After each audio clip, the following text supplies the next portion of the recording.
రామకృష్ణ అనే వ్యక్తి ఉన్నారో ఈ కొంతమంది దగ్గర సుమారు 200-300 మంది పనిచేసి ఉపాధి హామీ కూడా సుమారు ఇంచుమించు 100 మంది దగ్గర ఆడిట్ జరుగుతుంది. ఆడిట్కి భోజనాల నిమిత్తం మాకు ₹200 చొప్పున ఇవ్వాలని సుమారు ఇంచుమించు ఒక 60,000-50,000 వసూలు చేసినట్టు సమాచారం అయితే ఉంది. దీన్ని ఏపీఓతో కూడా మాట్లాడకుండా ఇది రాజకీయంగా చేయొద్దండి, ఏదో కొంచెం చూసినట్టు వదిలేద్దండి, ఈసారికి మందం ఇచ్చేదని ఏపీ కూడా నాతో మాట్లాడడం జరిగింది. అయితే ఏపీతో ఫోన్లో మాట్లాడుతుండగా ఏమండి ఇది రాజకీయంగా కోణంలో చూడొద్దు, వేరే కారణాలతో కొన్ని కారణాలు కూడా ఉన్నాయి. ఎప్పుడూ ఫీల్డ్ ఆఫీసర్గా పని చేయట్లేదు, అతను న్యూట్రల్గా ఉన్నాడు, 8 నెలలు అంటే జీతం రావట్లేదండి, కొంచెం ఏమైనా చేసి ఉంటాడని కొంత అది కూడా అనుకోవచ్చు. అయితే మొత్తం మీద గ్రామాన్ని ఉపాధి హామీల దగ్గర ₹200 వసూలు చేయడం అనేది ఎక్కడ ఉండదు. ఎందుకంటే వాళ్ళు రోజు రెక్కాడితే కానీ డొక్కాడదు. ఆ టైంలో ఉపాధి హామీలకు రోజుకి ₹150 రావచ్చు, ₹200 రావచ్చు, ఒక రోజు ₹50 పడవచ్చు. ఆ నిమిత్తంలో వీళ్ళకి ఫీల్డ్ ఎస్టేట్ ఎవరైతే ఉపాధి హామీ ఫీల్డ్ ఎస్టేట్ ఎవరైతే ఉన్నారో వాళ్ళకి ₹200 చెల్లించాలంటే సామాన్య ప్రజలు చాలా బాధపడతారు. ఎందుకంటే వాళ్ళకి డెక్కాడదే పరిస్థితిలో ఉపాధి హామీ పనికి వెళ్ళవలసి వస్తుంది. ఎందుకంటే ఆ కూలీ నాలి పని చేసుకునే పరిస్థితి కాబట్టి ఆ ₹200 తెచ్చుకోవడం కూడా గొప్పగానే ఉంటుంది. ఆ ₹200 ఫీల్డ్ ఆఫీస్కి ఇవ్వడంతో కొంతమంది ఆరోపణలు అయితే బయటకు పొక్కకపోయినా కూడా ఇది రాజకీయంగా పొక్కపోయినా బయటకు తెలిసినా కూడా చూసినట్టు అధికారులు అయితే ఏపీఓ కూడా చూసినట్టు వ్యవహరిస్తున్నారు. దీన్ని తక్షణమే అక్కడ ఉన్న ఉపాధి హామీ ఫీల్డ్ ఆఫీసర్ మీద ఎవరైతే ఉపాధి హామీకి డబ్బులు తీసుకున్నారో అందరూ ఆరోపిస్తున్నారు, మేము సంతకాలను పెట్టడానికి రెడీగా ఉన్నాం అని కొంతమంది వాయిస్లో ఇవ్వడం జరిగింది. అందులో కూడా ఉపాధి హామీలో ₹200 చెప్పిన ఇంచుమించు ఒక 100 మంది వసూలు చేస్తే ₹50,000 వసూలు అవుతాయి. ఎందుకంటే ఆడిట్ 2 రోజులు జరుగుతుంది, 3 రోజులు జరుగుతుంది, ఇంచుమించు గట్టిగా జరిగితే 4 రోజులు జరుగుతుంది. పంచాయతీ అక్కడ ఉన్న పంచాయతీ ఎవరైతే ఉన్నదో సచివాలయంలో కానీ పంచాయతీలో కానీ ఆడిట్ జరుగుతుంది. దానికి ఇంచుమించు నలుగురికి 4 రోజులు వచ్చినా ఇంచుమించు ₹2,000 1,500 అవుతుంది భోజన నిమిత్తం. ఆ నిమిత్తం వరకు చేసుకుని ఉపాధి హామీల దగ్గర ఆసరగా తీసుకుని ఫీల్డ్ అసిస్టెంట్కి రామకృష్ణ అనే వ్యక్తి ₹200 సుమారు దగ్గర ఒక 100 మంది వసూలు చేస్తే ₹60,000 ఏమైనట్టు అని పలువురు ఆరోపిస్తున్నారు. మొత్తం మీద రాయవరపట్నంలో ఏదేమైనా ఫీల్డ్ ఆఫీసర్స్ చేస్తున్న అక్రమ వసూళ్ళకి తగిన చర్యలు తీసుకోవాలని కొంతమంది ఆరోపిస్తున్నారు.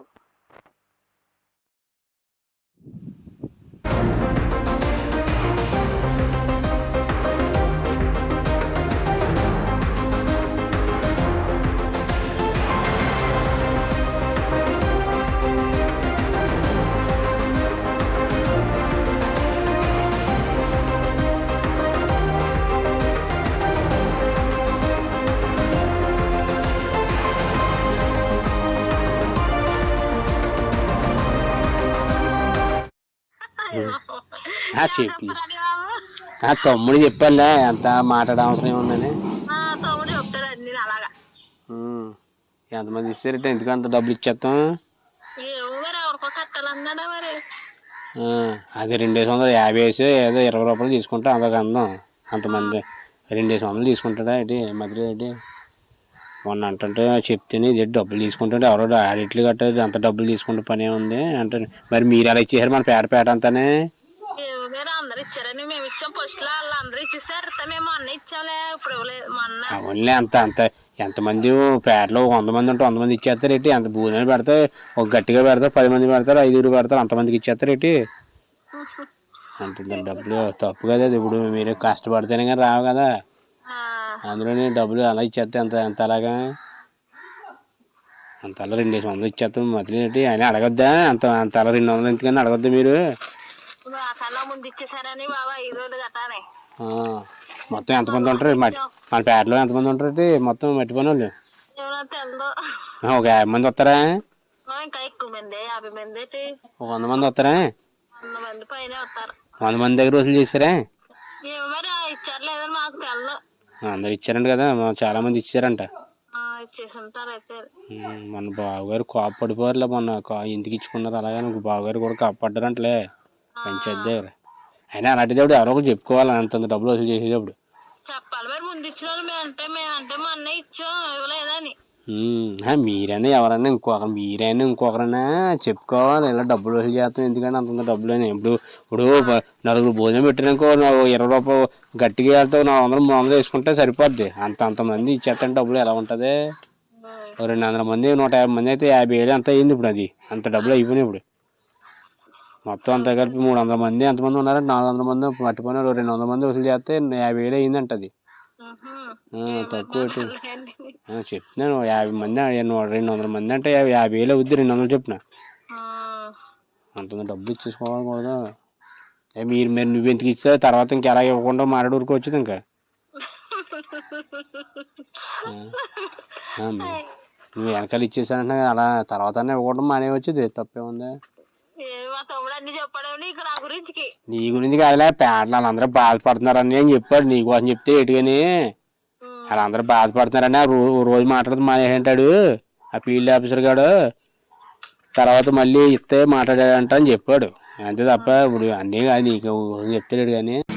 మరి అన్నాడు అంట్లోకి అంత కోర్సు నేను ఎక్కడ ఎత్తుకోను వాళ్ళకి ఇవ్వాలి అన్నారు అనేసి 200 ఇచ్చామండి. మరి ఎంతమంది ఇచ్చారండి? అదే 10 మంది ఇచ్చామండి. వాళ్ళ పంట వేరండి, అంతా ఒకటండి. మీరు అందరూ ఇచ్చారు మరి అన్నారు కదండి. మరి మీకు ఎంత వస్తాయండి అందరూ డబ్బులు ఇవ్వడానికి? ఎంత వస్తాయండి అంటే ఏం చెప్తామండి. అందరూ ముందు ఇచ్చేసారండి. అలా అందరూ అయిపోయిన తర్వాత మేము లాస్ట్ ఇచ్చామండి. అదన్నా 10 సార్లు కసిరితేనే కానీ మేమేం లేదండి. ఆ డబ్బుల గురించి కసిరాడు, కోప్పడ్డాడండి. అందరూ ఇచ్చారు, మీరు ఎవరికి ఇవ్వలేదు అనేసి అంట్లోకి అన్ని డబ్బులు నేను ఎక్కడ పెట్టుకోను అన్నాడని మేము 10 మంది ఆ తర్వాత ఇచ్చామండి. పని మానేసి ముందు ఇచ్చామన్నమాట. ఆ డబ్బులు ఇచ్చాక 2 రోజులు ఉన్నది కావచ్చు పని, అంతే కదా.